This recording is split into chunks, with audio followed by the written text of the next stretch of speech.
we are still having a conversation with Honorable John Alexander Kobina Ackon, former Minister of State and former MC of Obuasi.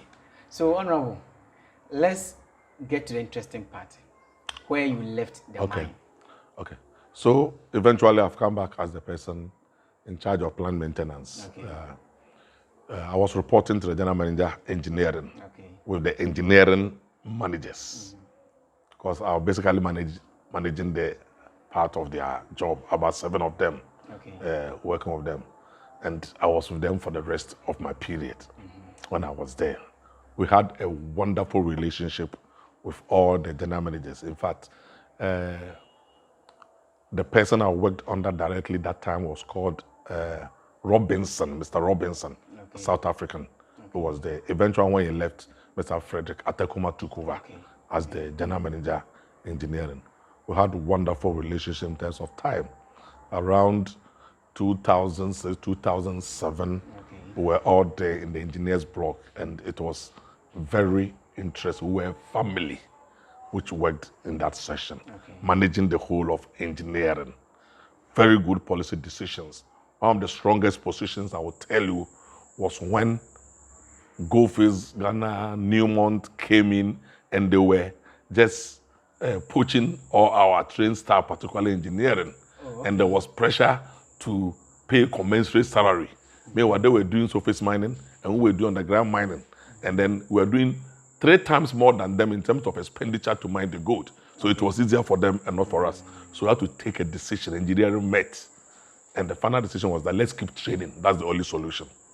We introduced a small level called level 5, just for impetus. But then let's keep training. Eventually, the system stabilized. And engineering is doing good, and they are still trading. So how long were you at that department? I think I did about 4 years. So eventually, my party NDC had gone through a process, and I had defended them on radio all throughout, in TV, Accra, and things like that. We had contested from 92, remember that one? And I was a government-appointed assembly member for 92 and 96, represent the interests of AGA, until President Kufuor took over, and then we, the appointees, were changed. Otherwise, we were there. So activity level in politics was high. But in terms of our history as a political party in Obuasi, we started with candidates, the late PK Owusu. For 93, he also came in 96. He was a deputy minister of transport. He was removed eventually at a particular point in time, but we lost him to death. He died. And then we came to 2000. 2000, we brought in Dr. Nsia Pepra, who were still campaigning, who were leading the campaign team. And then we also did not annex the crown. 2004, there were strong issues. Remember, Adelaide stood for independence. Doctor did not come back immediately. So Justice Dasan, we presented him. And because we contended also with the Adelaide factor, he had about 4,000. So getting to 2008, the party seriously was looking for a credible material to get our numbers right. So people started approaching me. Was I still at the mine? Why still at the mine? And they've looked around Obuasi, and I'm the person. I told them, if you know what I've gone through with this mine, I don't want to leave the position. It was tough, but it was all over. Those big men in NDC and Obuasi, they were calling me. So it took a long while. Do you remember one big man who called you to contest? You know, that time, my party chairman was Mr. Kofi in Obuasi. In Obuasi. He lives at Bosman. The organizer was Mr. John Ackon. Ackon. Yes, quite a few of them were also there. Nana Posuhene was also one of them. So the pressure actually came. So when did you decide? So eventually, I gave them a condition for all those who came. That for what I've gone through on the mine, which is known by my parents and my siblings, I don't want to make a personal decision. So go and see my parents and give them the respect. That is what I've said, that without their blessing, I was not going to leave the mine and go. So you asked them to go and see your parents? Yes. Tell them about what they plan That to have they you want do. to have me to stand for the election. And if they agree, you have If they agreed. yes. So they did two things. And I also went to my senior sister. The party people went to my mother's friend who died recently, yourself from Central Obuasi, but he lived at Nyamiso. So eventually my mother said, you call my senior sister, the late Margaret Ackon, and said, this is the issue. People have come to us. What do you do? So they all decided that, please go ahead, your blessing. But seriously, there were other considerations which did not occur to me. Which way? Immediately did not occur to me, which were calculating the risk I was taking. Okay. Standing for NDC in Obuasi, either I win and Prof wins, it's a win-win. Okay. If I win and even Prof loses, Professor Masamin, it was going to be a win for me. I would not lose out. Okay. If Prof had won the election, there is no guarantee that I'm going to get a position. So that risk is also there. And you no more have the mind to. You don't more have the mind too. Okay. And then what about if we all lost? That would have been worse. That's what I would have done. So incidentally, I did not consider that until I had sent him my resignation letter. And I was just discussing issues. And then these risk things started occurring to me. Somebody drew your attention to them, or you personally? No, I was discussing with friends. Okay. I remember one lady was at another position in this place. I'll go and sit at the office, we would discuss. A lot of people, not one, we were discussing. And did you wish, after you submitted the... No, the moment I've gone, I'm gone. I did not... You didn't feel any regret? No. Indeed, in December 2007, 31st should have been my last day. Okay. But my general manager engineering then, Fred Atekuma, called me Okay. and said, Master, wait, I want to give you a contract to do some things. Okay. So I'll give you a contract for 3 months. So that would be from I January to could, March. yes, I could not refuse Fred. Not any platform. And that year was election year too? Also election year. So you can imagine my load. So I started out at the end of March. I went back to him and said, no, I know you want to serve in that capacity. I know your capability. Take my blessings and go. Okay. Otherwise, it would have wanted me to continue. So then we started putting things together. Resources, financial, time, everything together to fight the fight. If anybody remembers 2008, it was a fight. Yes. It was a contest. Because it was action-driven. Yes, it was action-driven. It was activity of the highest level. It was total unified body wanting power and supporting each other. What was the single thing that motivated you so much for you to leave the mine to go into politics? To be very honest, it was not a motivation as such. It was desire to serve my country in that capacity. And people felt that I can do it. Way back, 95, 93, 99, when you entered into this media stuff and you were hosting program, did you ever had, a thought that maybe one day if I have opportunity, I will work on Not at all. Not at all. But people will tell you that, Master, I would think it's a job you can do. Okay. I remember when Prof and Professor Morris and Dr. Kwesibo others were contesting. Okay. If you ask Richard Elema, he will tell you.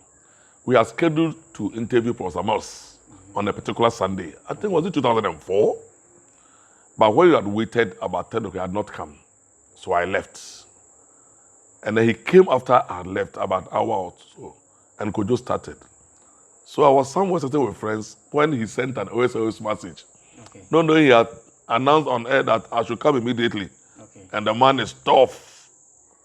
So I should come immediately. So somebody met me sitting somewhere and said, sure. Yeah, then. So I had to force and go to the studio and take over from Kojo. Okay. And it was an interview. Wow. It was an interview. Do you still have the recording? Shaft should have it. Okay. You know what? When we finished, he came with Elvis Efre Yankra Oh, okay. in his campaign team. All right. You know what Elvis said after the interview? No, tell us. Everybody said, you've made a man to come out of his best. Wow. It was not like NDC person. I was interviewing him. But something happened. After a few weeks after, one of our NDC top people called and said, he has heard that I belong to the Kusibucho camp. That is why I subjected Prof to that level of interview.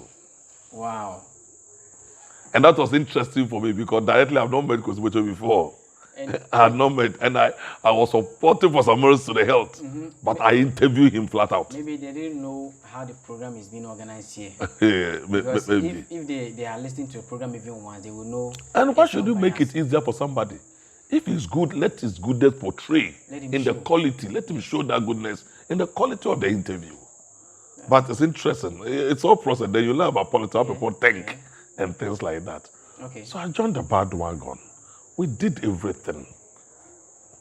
Later when I considered, I said, come on, this one was too risky. But then I'd gone into the state, so I went, at that time it was the whole of Obuasi. You do from Domiabra through Kwabrakwa. Kwabrakwa will take you to Nyamisomo Yede. You go to other side, you go to other side to Mampanhwe, and then you continue to Epumpuso. It will lead you down to Asonkore and get you all over the enclave through Akaporuso, Bosman, you do Diowoso, Jimiso, Ayase, and go to a small village called Gogomi or Nikoko. That was huge. Yes. And then come through Odumase and do proper Obuasi. And then when you come to the Dunkwa road, it gets you to Saoso Awana. And then when you come to Kumasu road, it gets you to Adase. And then when you hit this other side, it gets you to Epitikoko. And when you pass to Amemura, it will take you those times to Old Dochua. It will get you to Bensere. It will get you to Amemri 1, number 1, number 2. It will get you to Abemi Konfokrum and get you to Donsuya. Did you think that 2008 election you were going to win, or you thought of exposure this year? Never did I think of that. Okay. I was very convinced I was going to win. I was convinced I was going to win. What went wrong? Nothing went wrong. The people decided. The people decided, but we had a respectable votes. What was the percentage? I don't remember the percentage exactly, but I think we did about 16,000 plus. Okay. 16,000 plus. Did you ever think that NDC could win? I've known that it is possible, but we have a bit of historical background to our performance in Obuasi because before NDC, during the Lema regime, it was CPP who was controlling Obuasi. Okay. Our last MP in that regard was the late FK Mensah. Okay. That one too, it was big. The whole Obuasi Formula were all one constituency. That was Adansi West district. No, Leman time it was not Adansi West. Okay. I think it was Obuasi Urban Council or something. Okay. But generally, Adansi West also covered those areas. By that time, FK Mensah, it was all the whole Obuasi and one part of the Adansi area were all one. All right. But I think our history came from the revolution and the effect it had on the people of Obuasi. That's where they made up their mind that... you saw the reflection. Okay. You saw the reflection. That has contributed. Was that the highest number of votes? Yes. In 2008? Yes, it was. After 2008, you lost the election, Prof won. Yes. Yeah, I decided to keep my cool, but I was still appearing on radio programs. I remember I met one Alaji, I forgot his name. He was the MPPDC for Mamponting at Angel FM. He made me film the program. I said, Master, you are too good. But if you start Obuasi, nobody will appoint you. Go to Accra. I said, yes, sir, thank you. But I did not go. I was not going to go because I did not even write an application. They wanted you to go lobby? Lobby. Okay. And they say people do that. Okay. People have written application with volumes of their CV. I've not written any application. Okay. So I was just in Obuasi. But my party people have submitted my name. They've told the regional chairman. Okay. So they say in Accra, when they were checking the names, I'm the only person who had just one name attached for Obuasi. So Obuasi, as the chief executive. Your name was sent. But Professor Mills decided that he has a lot of applications, and therefore they should take every application to their respective region, and they should shortlist to 5. He has formed a committee to do interview of the 5. So they scheduled hours at Regional Administration, Kumasi, So RCC. they added other people? Actually, when we read there, Mr. Asidu Kochi had been added. Yeah. Had been added. So you were only 2? We were only 2. Okay. And the committee was huge. It was, no, there were about 17. It was headed by Alhaji Muhammad Drusu. Asidu Nketia was there. Akwesi Fosu was there, former local government minister. Ama Benyuado was there. Well, were they doing it region by region? Yes, region by region. Oh, okay. So the same people were moving from yes. Okay. And then the MPs in your region will also join. Okay. So we went for the interview. And I came back to Obuasi. You were waiting? Because I've gone to an interview. Okay. I'm very relaxed and still doing what I know how to do already. You knew you would get it? Oh, we were just 2. I was almost alone. But I knew I was going to get it. Because you had advantage. Yes. You have contested and... Yes. But then, some interesting things happened. I was there in that top. I heard that my people, my party people are saying that I could not really understand the issues. But I took it like, oh, these people have been with them. Until I will still be with them. I did not go deeper into it. Okay. But later events revealed the main area. I didn't want you to have the position? No, what happened was that I was here one day. Our original chairman was Ambassador Jekum. Okay. He called me and said, Ackon, I'm submitting the final list to Accra. And I put your name as a MC for Obuasi. I want to ask you whether you agree. And I said, me, I don't mind. I said, okay. But it kept occurring to me, was he going to ask everybody the same question? When people are 5, 10, and 10s like that? Probably there was something attached. Exactly. They wanted to confirm if you wanted to stay in Obuasi. Exactly. But later events brought that issue out, and I was told that a big man in Obuasi asked some of the committee members he knew what happened to the interview. Okay. And he was told that Ackon, from the interview, the general view is that he's beyond the MC. So I think he's going to be considered for something else. That was my problem. Okay.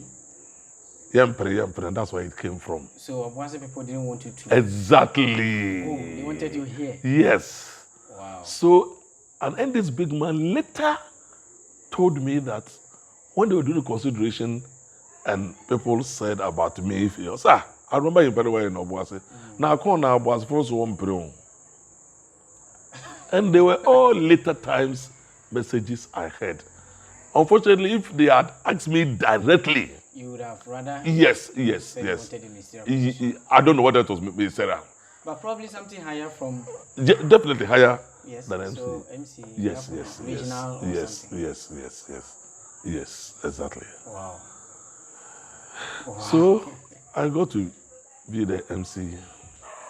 And strikingly, I got to be the Dean of the DCs of Ashanti region. You were? Yes, I was. Wow. I was. And you were MC for... 4 years. 4 years. 2009 to 2013. 2013. That's after the election. Okay. So... Okay. Right after the election, automatically your position... Yes, vacant. Okay, becomes vacant. Yes. So, how did you now end up as a minister? You know, that time, Prof had died. Yes, Prof had died. Now, President Mahama was there in charge.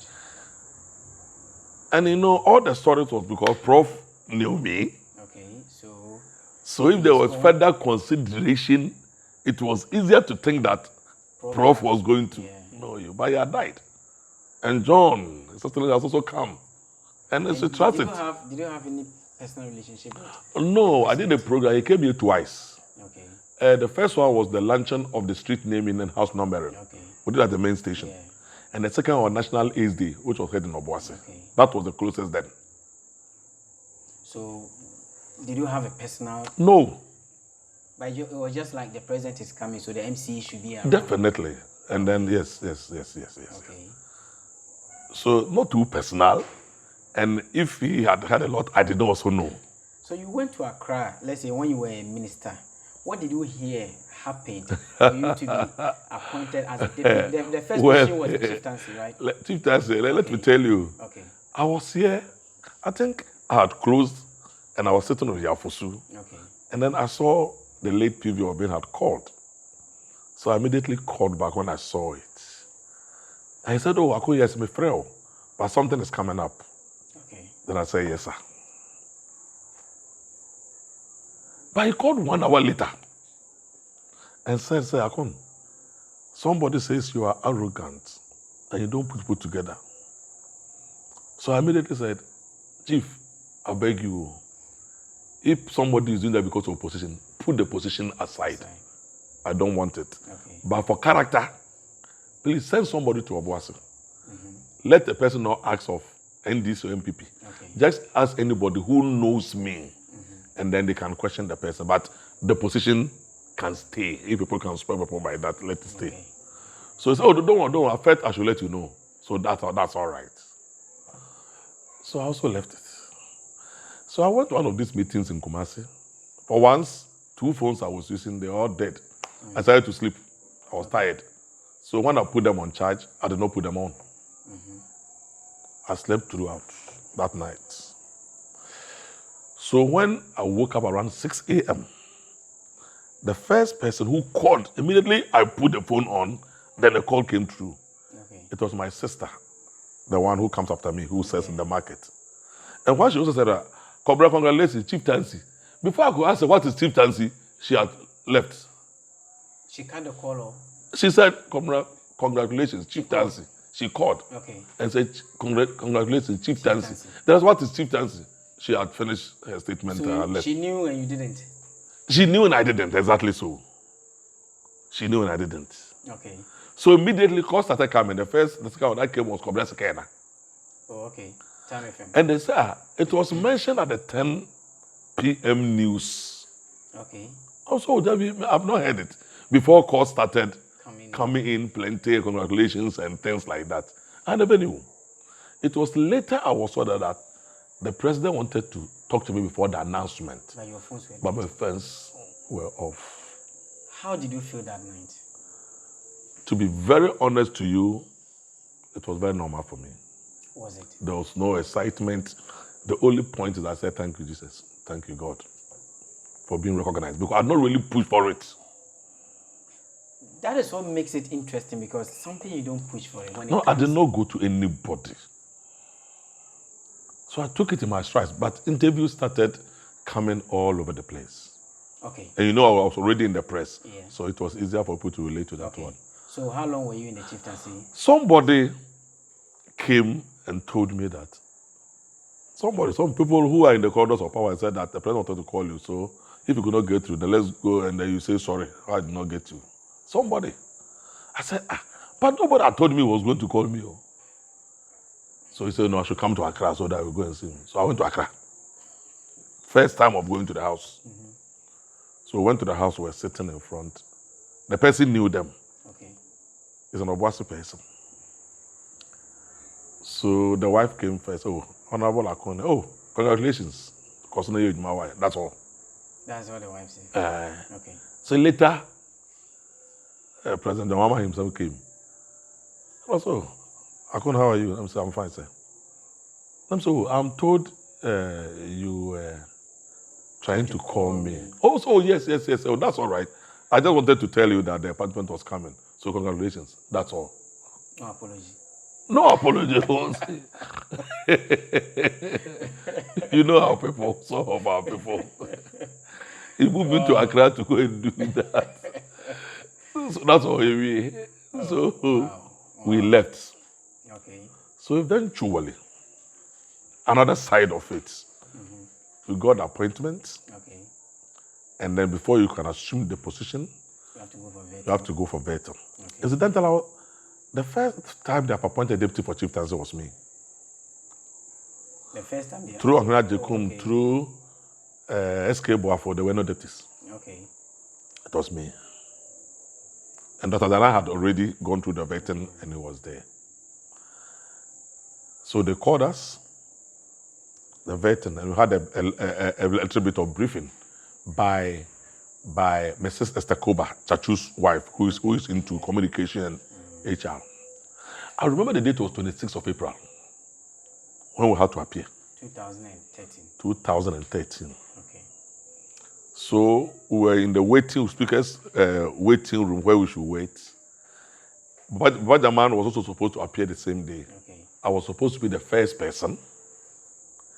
And then they came and told us that because Jamal sits on the committee as a member of parliament, we should allow him to go first. Okay. Incidentally, that was the very day they started the Supreme Court case. Oh, okay. The 2012 election. Election petition. Okay. That was the very day. So we don't have a live appearance. And Bajamal went there as a member of parliament and a deputy minister. Okay. And he spent about 2 hours plus. Ours was late telecast. Okay. Me, Jaffa, and other people.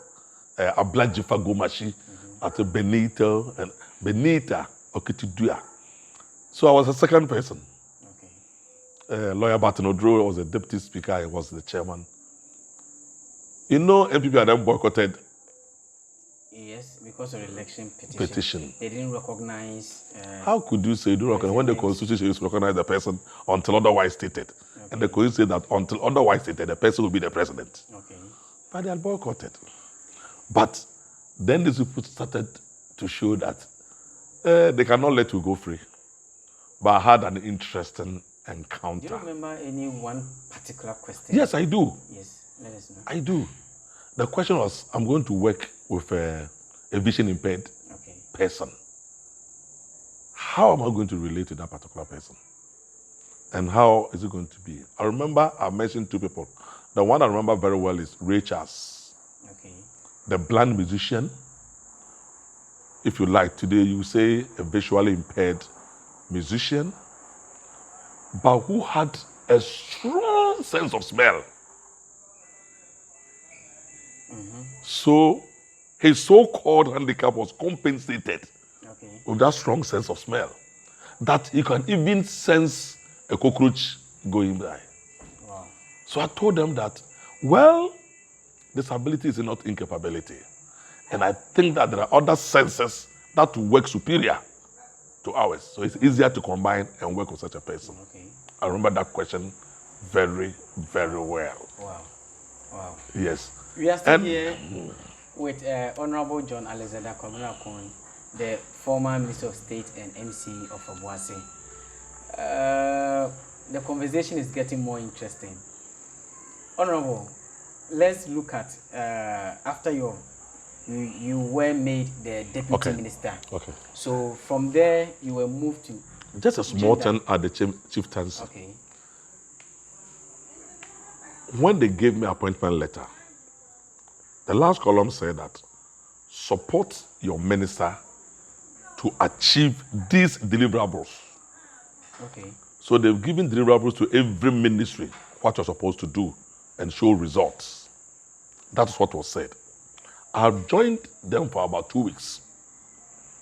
So, our time was up to appear, about the next 1 week to appear to them. And then, about 2 or 3 days to the time, they had a call from the Flagstaff and said that the presentation should be a PowerPoint presentation. So I was in my office at the ministry when the directors came and said that, Chief, they say a PowerPoint, so the minister cannot present it. You have to do it. You have to do it. I said, no. I've just joined the ministry, just 2 weeks. 2 weeks. It's about who else has to do it. You have to do it. So I had to go and gather the material, read, ask questions, understand, and to do the presentation. And then they did the PowerPoint. I went through. So when it was time, they say, we are going to the Flagstaff at 8 o'clock. So one morning, we all went. And in the presentation, the president will be there, the vice will be there, party executives will be there, the press will be there, presidential monitoring team will also be there. So we went and sat down, and then everybody was down, sitting down. The president came. He sat down and said, okay, Minister, we are ready. And I said, Your Excellency, I'll be doing the presentation, and the minister will take the questions. I said, okay, go ahead. It was interesting. Wow. It was interesting. Wow. Very interesting. Because we're dealing with an act of the Constitution, Act 759, Chieftaincy Act. Very interesting. The deliverables, how we're going to achieve them. I believe it was interesting because if among all the presentations you made, you were able to remember that one in particular, it means it was really interesting. Yeah, it was. Yes. In fact, eventually when we went back, the feedback was interesting. So, and the directors came to the office, Chief, thank you very much. Nisu. Wow. Yes. So when did you hear that you were being moved to the gender? Very interesting. So it was from April. So the appointment was in May. Okay. Was it April? April. And then we started in May. Okay. The following year, 2014, I remember very well, I was in the house. I was living at Ringway Estates, just behind the State House. Mm-hmm. There's a ministerial enclave there. Okay. And then I had a call. And the person was using the security phone and said that, Honorable, I'm calling for the Flagstaff House. The president has decided to do some alignment of ministries. So anything you hear, don't panic. I said, yes, sir. Immediately I said, yes, sir. But who even spoke to me? I don't even ask for the person. It's a secure line, so you didn't even know the person. Yes. But did you panic? No, I did not panic. Because they tell you, whatever you hear, don't panic. When people say don't panic, that means it's going to be very dangerous. But that's why he told me. He told me, anything you hear, don't panic. It was a Thursday evening around 9 p.m. Okay. Not knowing the next evening, Friday, there had been a reshuffle. I've been taken off from the chieftaincy as a deputy minister, had been replaced by Honorable Ifa Befi from, is it a Greek or yes, a Greek. It has been mentioned. I remember Tel Abi, who was a deputy at, he has also been taken off and replaced, and Kwesi Fosu, Opon Fosu, who was also the local government minister, has been taken off and replaced. And you had not been reassigned? We had not been reassigned. Okay. So the next morning... That's where the panicking comes in. The next morning, that's a Saturday, so the newspapers had picked those, and Daily Guide, I'll put our pictures at the front page. I should have maintained that copy. I think I'll put it somewhere. In the front page were the three of us. And I was in the kente I used for the vetting, and they've written against, in the front page, out, against our names. That is really panicking. So you can imagine the calls from family, friends, from Obuasi particular over. What's happening? I also started telling everybody, don't panic. Your sister called you? Yes, my sisters. From abroad, from Obuasi there, I cannot count. I also started telling all of them, don't panic. Don't panic.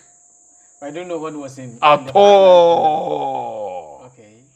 Then on Sunday evening, I had another call. Okay. I said, this is Dr. Valerie Sawyer from the Office of the President. Okay. The President said that you should go to Ashanti Region as the deputy. I said, Madam, I've stayed in Ashanti Region all my life. Oh. I've come to Accra, taking me back to... I said, no, it is a well thought out program. Okay. So just continue doing what you know, and let's go. I said, yes, Mom. So immediately, it was in June, I found myself coming to Kumasi. Immediately, Sapon saw me, see, with the mania, I couldn't have been changed. Because Brazil, you are acting immediately as a minister. Acting as? You are substantive? Because Brazil. Immediately he saw him, he took me to the Ashanti Traditional Council, 2-4 was sitting, and then he prayed that he's traveling, and that's why we could not come in our normal day, but he's come to show me to him that this is the issue. And then he left? So he introduced me, he said he will not be around, and I'm come to work. Was it for the Brazil World Cup or something? Natural for his was during the Brazil World Cup when it was matching today, but his was for the KJTR project. Oh, okay. So he showed me to Asante. So I started being there. It do say who later became the Deputy Minister of Water Resources and Housing was the person who was taken away from there. Oh, okay. And I had gone to take over. To replace him. There were interesting moments there. But how long did you spend there? That's what I'm going to tell you, because I was there around the 6th or the 7th of June, Okay. and the Sapon came back, and on the 28th of June, the same month, the then Vice President, the late Pakwesi, had lost the father. Okay. So I and my Minister Sapon, we all went to the funeral in Cape Coast. Okay. We came and reached Kumasi around 8 p.m. And I said, Minister, Obuasi lie. I'm going to Obuasi. So I left to Obuasi Saturday evening. We slept. And the next day, I had been changed. Less than 1 month. Less than 1 month. To the gender ministry. I called the minister. So later, I saw that the chief of staff, Prosper Benny then, had called me. Okay. And they had sent a message, call back immediately. Okay. So I called. And it's honorable. The president said that it should fall back immediately to the gender ministry. What was happening at the gender ministry? Directly, I did not know, because they would normally not tell you. But I knew there were a lot of issues between the minister and her deputies. There were two ladies there, Okitidia and then Rahel. Some said they didn't even have desks to work. I was not working there, so I could not really tell. I had a desk to work on. Okay. But did you hear that allegation before you went there?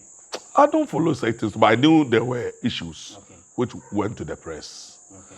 But strikingly, immediately the appointment came, there's this guy in Kumasi who came and told me that, he has the minister's number. I said, then give it to me. The minister for Oyelita. Oyelita. Nana Oyelita. Okay. Then I picked the number and called, and then she picked. I'm saying, Minister, Honorable Minister, I'm John Alexander Ackon. Oh, Honorable John, I've heard your name. You are coming to me. So when are you coming? You can just imagine the news you hear outside of people, and the tone she used in receiving me, having not met me before. I say, like she was eager to have you. It's good not to be judgmental, my brother, unless you are convinced of the person. And I believe when you worked there, you were able to know more much about her. Plenty. Okay. So when are you coming? I said, give me 1 week, please. Okay, don't worry. Come around 8 a.m. in the morning, the next Monday. Before the next Monday, I texted and said, come about 1:30. Okay. So I went to Accra. And then when I went to the ministry, I went to the secretariat and said, she's expecting you. So I was ushered in and we had a nice chat. So we started working. Do you remember any one of your memorable moments at that ministry? I'm going to tell you. Okay. There are a lot, because that ministry, because it deals with vulnerabilities, there are a lot of policy systems there. Gender policy, aged policy, disability policy, social protection, a lot. Okay. Children, trafficking, child trafficking, domestic violence session, and all are issues that conform to global United Nations standards. Okay. So in terms of politics, it was my best ministry. Does it consist of a lot of traveling? I'm going to go there. It does. Because of vulnerability. So it was, I said 28th June. So it implies that I had barely reported around the 14th, because I called there the first week and I went the second week, around the 14th of July. July. Yes. 2014. Yes, 2014.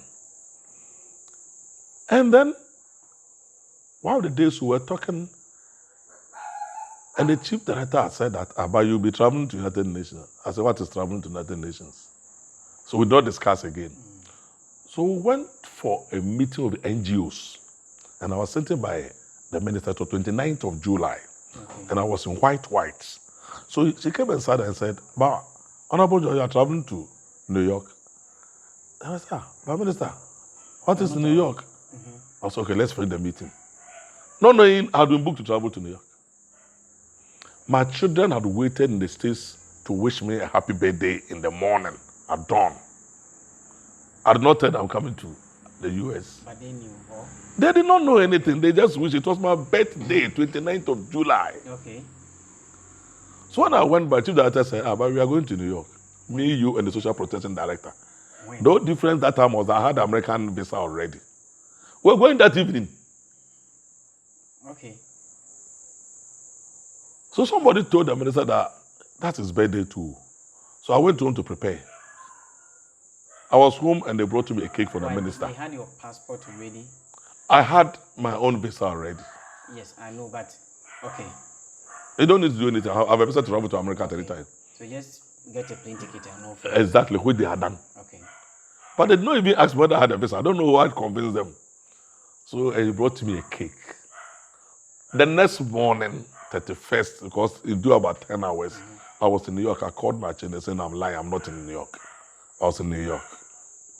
And were they also in New York? They are in Virginia, Maryland. Okay. So my first time of going to United Nations headquarters was that time. Okay. It was called 5th Open-Ended Session on Aging. Okay. We went to all the conference rooms full of country representation. You were how many? Plenty. No, those from Ghana. Oh, those from Ghana, we were 3. You, your minister? No, the minister was not part. Okay. My chief director, okay, and then the director of social protection. Okay. Because they have been there before on various programs, they had accreditation. So I'm a brand new person to the United Nations. They have to get you. They have to get me an accreditation. So that's when we go in. The accreditation office is across the road from the main headquarters. So we went there to take the picture, and I was given accreditation. They say anytime I come, you don't need fresh accreditation. The system is. That's my first time. Wow. So we went for the first day, a lot of ministerial representation from Africa and elsewhere, Venezuela, all over the place. So they did the opening, and when you sit as a conference nominee, the civil society organizations and NGOs also have their place on top of you. They are also entertained in that area of aging. So before they finished, they made an announcement that the next session, the next day, has to be chaired by an African. Okay. So it being my first time, so I did not bother my head of thinking of anything. You will not be the one to yes. Okay. But we came back in the morning to the program. My chief director, they came to me with the rep who joined us from the Ghana mission and said that, Honorable, you are chairing this session. I said, what is wrong with you people?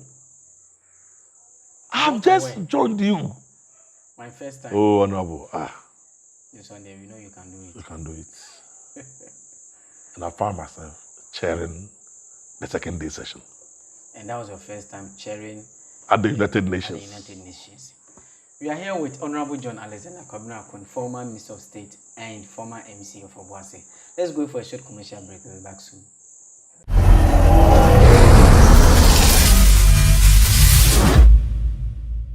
Yeah, welcome back to the Wundef Show. And we are here with Honorable John Alexander Kobina Ackon, former Minister of State and former MC of Obuasi.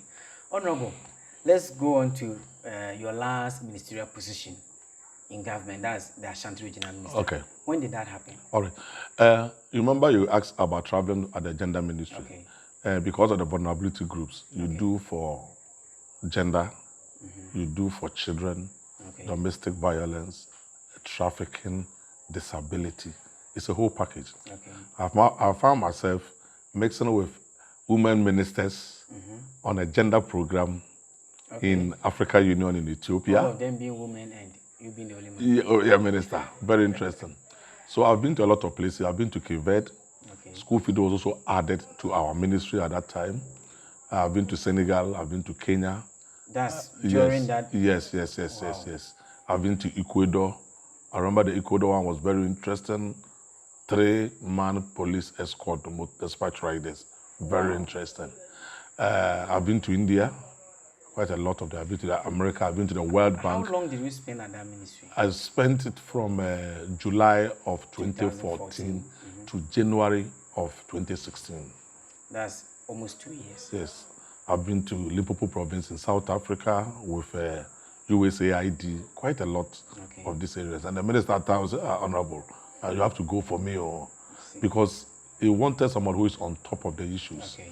I was even made a woman friendly something. The women commissioner for United States came and he said that he has never met a president like our president, John Dramani Mahama, who is so much on top of all the issues about women they discuss. I say I've not met anybody like that before. And children and other things, they will come and then they want me to be part of it. The ministry was interested. Everybody will say, where's Honorable Ackon? I guess that was your best. Yes, it was. It was a big exposure for me, and it also exposed you to your knowledge level and your contribution to doing things. So anything at all, they will call. In fact, my other deputy who joined later is the MP for Pando, Honorable Delosowa. She will at times call, Honorable, I need you. Listen, let's discuss how do we handle it. And then always she will call me. And so I guess you weren't much happy when you were dragged back to Ashanti region. Actually, me, I flow. So I don't take keen interest in those things. Okay. I take it as it comes. So I was there throughout the whole period, like I was saying. And my last encounter, because I remember in 2015 December, I was in with the World Bank in Washington, D.C. And that to be with social inclusion issues. They call it social inclusion, financial inclusion, where everybody should be included and they should just get poverty out and get people in those type of things. So quite a lot of issues. And then I was sent to Ethiopia to go and do the ministerial session on the preparation for the heads of state meeting on gender issues. And that was January 2016. Just before you were... January 2016. So I reached Ethiopia on a Sunday. So I sat in the conference on Monday. My chief director joined me on a Tuesday. So he was sitting behind me. I was the lead person. Then I had a call from Ghana. And he said, Honorable, congratulations. Then I said, no, I'm at a conference. So the person stopped. Later, that person who has been laughing at me. Okay. So I sat through that, and then at a point, I turned to what was happening in Ghana when you were coming? Said I did not hear of anything. Okay. So I was becoming a bit uneasy. So I started to go through my emails. I was with my iPad. Okay. And immediately I opened my email. There was a splash. Block letters. Congratulations. You truly deserve it. I will miss you a lot. Nana Oye Lita. Ashanti Regional Minister. That's my first time of knowing. How did it feel? How did it feel? Coming from your ministry you really love so much, and you are representing outside Ghana. You know, one of the attributes, if you interview people, if you are assessing people on performance, one of the things they try to look at is your relationship with your superiors and your subordinates. Okay. Very critical in human relationship. Okay. I remember one of the unpredictable part of life is dealing with human beings. You can't get a common solution for everybody. So it's very critical that a person who's treated as very difficult to work with has come to appreciate the level of my contribution and work culture to the extent that later the chief director told me that she said if they were going to reshuffle me to be a deputy minister, she was going to react to the president and tell him that no, this is not the person who should be a deputy minister. I later got to know about that one. Okay. She was excited. But she made it plain to me that no, she would have loved me to stay. But no, I also need to move on. Okay. So I had to move on. That was in January 2016. You came in at a time when things were very difficult. I will get you through that one. So I decided to report. Remember, it's an elevation, so it had to be vetted. Okay. So I went through vetting. And eventually by March, the president was, I remember March, he was reading the SONA, State of the Nation address. And they sent a message for us that we are going to be sworn in that very evening. Okay. At 4 o'clock, or was it 7 o'clock or something? So in the evening, we went there and then immediately we were sworn. Those of us who had that, about 4 of us. Okay. So I had to take leave and say goodbye to my ministry. But I had not left Accra. I came to Kumasi. When I came to Kumasi, the then minister, the late Anefi Mensah, they were doing a press conference with the Regional Security Council on the Tafo crisis. Immediately after the press conference, he left.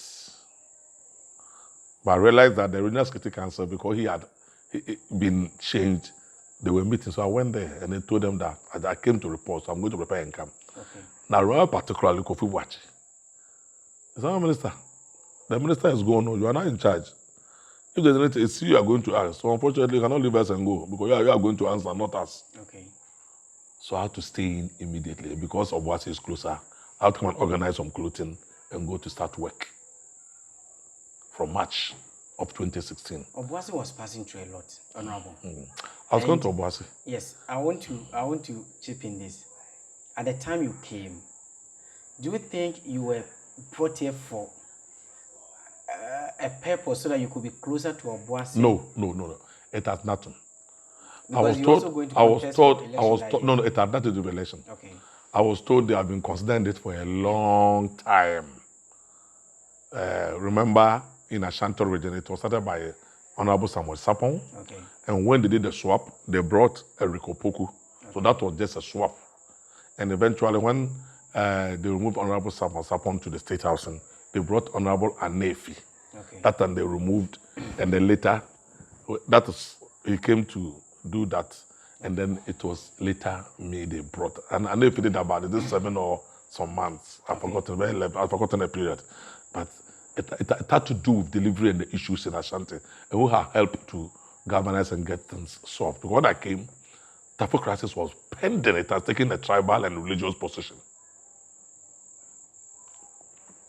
Algo-Fulani issues were very high. Obuasi Galamsey issues was there. Kolongo Galamsey issues was there. Later, Kofrum crisis was there. KMA had not gotten a presiding member after 7 rounds of voting. Yamma Ponko had not been confirmed in a Joso. So it was a bag full of activity. It was a bag full aside your job as a regional minister. Do you think you came at a bad time as a central regional minister? I don't know what is called bad and what is called a good time. I came when God wanted me to come. But it tested my wits. And it was good. Let's come to Obuasi. It was good. It was hot, but it was good. Eventually in October, there was issue involving Kojo Bonsu. The chief said, no, we don't need him. So I had to act for KMA from October to December. What was the most challenging moment of your ministerial position as Ashanti regional minister? It was an Obuasi Galamsey crisis. And do you think it was handled well? Yeah, it was. It's very simple. Very, very simple. I joined them around the Easter of 2016 because I was not related by way of my function for the Obuasi cause, except my relationship. But officially, I joined them in around the Easter of 2016. And when we came around, the first thing I told the AGA management is that I think collectively we can manage this situation and get it over it. We heard that in 2016, there were military in Obuasi that was manning the various shafts, and they were recalled. I don't think they were recalled. People did not understand it. What happened was that the AGA wanted the military to come. Okay. So it was agreed. Military is a hierarchy business. Okay. You could be the regional secretary, but military will not take instruction from you. It will go through their hierarchy. They will do their own recce. So if you like test military, even assign, say, I'm sorry, talk to my sergeant. Or say, talk to my commander. They will respect you. But you cannot give a direct instruction. That is why in the Constitution, the only person with that authority is called the Commander-in-Chief of the Ghana Armed Forces, who is the President. Were the military not recalled? That's what I'm going to address. Okay. Who brought the military? It is the same president who brought the military. Okay. And there were reports of brutalization. AGA said they have not done that. The report was all over that it has been done. So I had a lot of issues we cannot openly discuss. Okay. So I decided not to even call them to Kumasi because I've had a personal interaction with Subonti and the team. So I drove myself to Obuasi and said, let's try and do something because of what I've heard. Let's do an action plan and let the Regional Security Council sign it for you. So I came here, we met at Name Lodge because of what I had heard. And you don't always tell people everything depending on your position. But unfortunately, they did not get me. So the reports started coming. I was concerned because of what I had heard, and I cannot always tell you what I've heard. So eventually, they were not recalled, but they were stationed at particular places of the shafts. We learned about the stationed. We learned one day the military, they were at, Ofori Stadium. That's where they were residing. Then one day, they just left. I don't know of that. And that was later on that they were recalled to come back to man the gates only. I don't know anything of that one. So, and I thought what I heard, I wanted a solution. Okay. So I said, let's do a fast program with the assembly and get it working. You cannot always say everything to everybody. Yeah. So that we use the action plan sanctioned by Regional Security Council. I came here myself because of what I was hearing. But eventually they did not also be included. And before we heard, they had been withdrawn. Yes, you see. They had been restationed, if you like. So it was very painful because I had even called Subonte several times. We have met. I later realized that maybe I should have called him alone or a few others for us to discuss the way forward. But it did not end that way. Remember, immediately after that one, the government instituted the relocation committee. Yes, I know that was around July, August. That was after the mine has sent the government to the No. That was a process.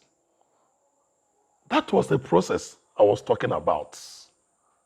Otherwise, they could have come to remove them or they say go and work. But it's a process of relocation. So the government responded and said, no, the brutalities and things like that we want to eliminate, but get them off. So why did they take the government of Ghana to International Court of Arbitration? Because of the so-called removal, which I had wanted to preempt. Of the military? Yes. So you were not aware? No, you would never be aware. And it's a known fact that when you are the Ashanti Regional Minister or a regional minister, you're the head of the Regional Security Council. That's why I'm telling you that the military does not work that way. The only person who can command them is only, if you like, try the military. A private minister will say. But so the Regional Security Council cannot. No, you cannot. All right. You cannot. You see, so the relocation was to serve the same purpose. So remember, something also happened. After they finished their job, the chairman granted an interview to TV3 and also created another round of problems that he hasn't gotten the authority. It should have been Mineral Commission. And it was going to spoil the business again. So I immediately called Mineral Commission and the MCE to come to Kumasi, sit and firm up the program. I don't want secondary information. So the two of them sat finally and eventually brought it, signed, and we brought it to AG, implement this one, which eventually finished everything. They even gave concessions that we have an operational area, don't go there. At a point, I even called the late Kobina Ackon and Fred, let's get the good reason so that I can push things. So they brought me the map, this is our operational area. What's the fault? They even said that. So why can't you tell people that you cannot mine here because they will disturb the structure of the rock? That makes a lot of sense. During the relaunching of AngloGold Ashanti, the Ashanti said something. Yes. That in 2016, thereabout, he called a son of this land who was in high position that they should try and let the military return and protect the area. But he said they can't do that. I don't know which I'm talking about. I've not even heard that one before. Yes, I was there personally. No, I've not heard it myself, but I don't know anything about that one. And don't you think there are a lot of rumors around there, and the rumors, people might try to confirm it because you were also not present at the relaunching of the I was not invited. You were not invited? I was not invited. Okay. Whether it's intentional or not, I cannot tell. But I only remember the late Ampo saying that it was an oversight. I took it so. I mean, accept misconceptions in life. Former senior sustainability manager. Yes, said yes. It was an oversight. Yes. Accept misconception. But the job eventually, go and read the same brochure they gave you. It was finished in 2016, October. Just that the invasion prolonged the process, and they had to enter 2017 to finish the process. But nothing absolutely. I was deeper in solution. I met them privately. And this one, when society people are talking about we are being brutalized, government will be concerned. So I came here to get us to get an action plan. Okay. And let it be approved by the Regional Security Council. Unfortunately, it did not come before I heard it had been done. It was a very painful situation. Okay. But no give up. Eventually, the Mineral Commission, we made it to take over. Okay. And they made it do it. And eventually that one was done. AGC did some concessions. It was so good. But misconception should be allowed in the scheme of things. Very unfortunately. Of course, if you know my personal character, you will say that those things are not things I will ever do to disturb a process. 2016, you lost again. Yes. Why? I cannot adequately tell you the reason why. But you can go to the general issue of our performance as a political party in 2016. And it was a bit general. And that's why the party instituted the Kusubocho Committee to get to the core. We also realized that people out of frustration of having lost election, everybody was talking with their reason, some condemning, some attacking. So the party started to give what is called ventilation to the people to talk and express their views. And that's why they had to go around for people to talk. And eventually it watered it down and they had their report, which will be managed by the party. And that's why I brought about re-energizing the front of the party by the unity works and related issues, which got everybody involved. The front was re-energized. And the next stage is to start with the branch, constituency, regional, and national elections. Will you contest again for Member of Parliament in Obuasi? I've told my executives that I've done 3 times, 2008, 2012, and 2016. Under normal circumstances, it should be enough. If you go to Parliament today, those who have done 3 times are those who have won power and are still there. But 3 times having not succeeded, it's enough for somebody to take over and get my backing to do it. So where's your next step again? After now, you are not going to contest for Member of Parliament. You can't keep contesting. You can't keep contesting for the same position. You need to introduce new faces at a time. And at time, depending on your pedigree and stature, somebody may not want to come unless it's very convinced that you are not standing. So I need to give way to others to bring fresh ideas, fresh direction, fresh minds, fresh face onto the table. What is the next step for you? For me, as a person, from now to 2020 is too short a time. Is just next year. So I will devote my attention to helping my party to come to power. And they will carry it over from there. So what are you doing now after politics since 2016, since your party left office? I'm doing more of church activity and relating with my people, family, and related issues around here. I'm doing more. I'm becoming very closer to my friends. And we are doing what we should do, which would not get more opportunity. I'm socializing more. You know, for a complete person by me, you need about 4 categories of character burden. You need the spiritual, you need the physical, you need the social, and then you need the social. The social, the spiritual, the physical, and the spiritual to combine. So I'm doing more spiritual, I'm doing more social, I'm doing more intelligent things, thinking broadly about issues, observing and making inputs, training some of my communicators to come up with tangible communication skills for those who are closer.